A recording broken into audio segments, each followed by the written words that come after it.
Like Nintendo to gaming, the Disney brand was the first to introduce me to movies. And the first movie I remember watching as a young kid was Aladdin on VHS. It was arguably my most favorite movie as that young kid, but then being a teen happened, and like with 2 sets of martial arts themed superheroes, I thought I grew out of that and a lot of things Disney sans Pixar. But like I did with said martial artists, hell, before that even, I was able to watch that film at my grandparents' house on their VHS player, and I realized in the end, I still loved that movie. Arguably one of my favorites from the 90s. But anyway, it was during being a teenager, discovering that there was an SNES game based on Aladdin that one of my classmates would let myself and other classmates play well into Gen 6, and not playing it much at the time, I didn't like it, for said dumb reasons. Again, like with the movie, it took me, an adult, to reconnect with the game, this time via a compilation, the Disney Classic Games Collection, which, after a patch and DLC, added the SNES version of Aladdin, developed by Capcom, and one of the early works of Resident Evil creator Shinji Mikami,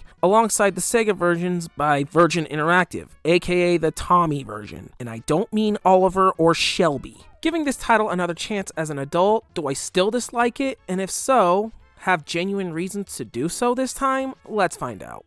If you saw the film, you know the plot. Homeless quote-unquote street rat Aladdin and his best friend Abu are on the run from guards after stealing much-needed food. But one day, the two rescue Princess Jasmine, who is in disguise walking the streets of Agrabah and getting caught by a corrupt food salesman. Even as Aladdin falls in love with the princess, he is hightailed off to prison. As he is there, the main villain, Jafar, in disguise as a fellow prisoner, tricks Aladdin and Abu into the Cave of Wonders to extract a magic lamp. Said magic lamp contains a genie, whom Aladdin obtains 3 wishes from, using one to escape and the other to pose as a prince to get close to the princess he loves. Aladdin loses the lamp to Jafar, who aims to take over Agrabah by any means necessary, including forcefully marrying the young princess. Yikes. Which of course leaves our hero to save the day. As far as 16-bit gaming goes, it adapts the basic plot of the film quite well, with the only sacrifice being that it doesn't completely cover the morality aspect, where Aladdin's wish, where he poses as a prince to get close to Jasmine, isn't actually a good thing and needs to be honest with her. Despite Aladdin understanding certain laws, at the very least they don't bring it up until the ending. That is replaced by typical licensed game filler, and we'll get to that in a bit. For now, let's talk about the gameplay, and as you would expect of the era, Aladdin on the SNES is a side-scroller, one that's a little more in common with a traditional platformer, controlling like Super Mario World and Donkey Kong Country. But unlike the plumber and ape rivals, Al has tricks of his own, from throwing apples to stun to being even more acrobatic, allowing Al to grapple on ledges and swing on poles, as well as bouncing on dull pillars. So this quote-unquote street rat of Agrabah has a lot in common with a Persian prince, minus the basic movement being nowhere near as strict with its animation and timing. Hell, Aladdin can pick up at least one upgrade where he uses sheets to float down like he has a parachute. I forgot I had this upgrade this entire playthrough, honestly. You don't really need it. It controls fine for the most part, pretty difficult as to be expected from Capcom games of the time. Just don't expect Aladdin to be as hard as Mega Man. And no, me playing with the version off the Disney Classic Games Collection doesn't deter that with its save states, which I used a lot of after all sorts of trial and error.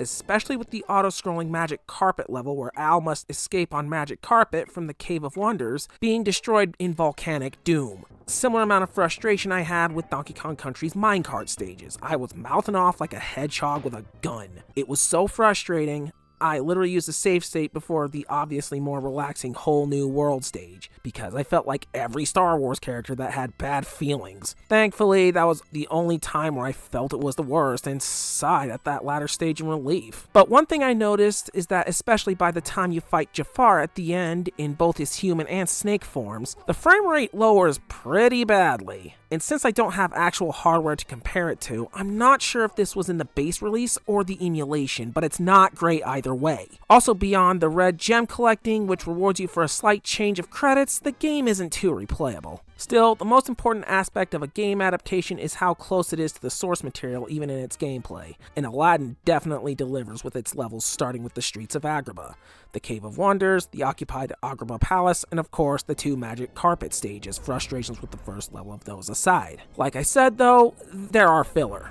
2 levels of that, in fact. If you played other licensed games, like for instance GoldenEye 007, you'll remember how James Bond had levels where he infiltrates Severnaya or he had to run through caves underneath Janus Base, neither of which happened in that movie. In Aladdin's case, one level, while still faithfully playing a 16-bit rendition of Friend Like Me instead of that spectacle you see in the film, that is replaced by Aladdin apparently joining Genie in the magic lamp, and in it is a world themed after the guy. The other is set during Aladdin's escape from the collapsed Cave of Wonders, and he ends up taking a detour in Egypt to find a bull and a pyramid, which leads me to question how close Egypt is to Agrabah in the Disney universe, but okay. Still, they both work and I can't complain.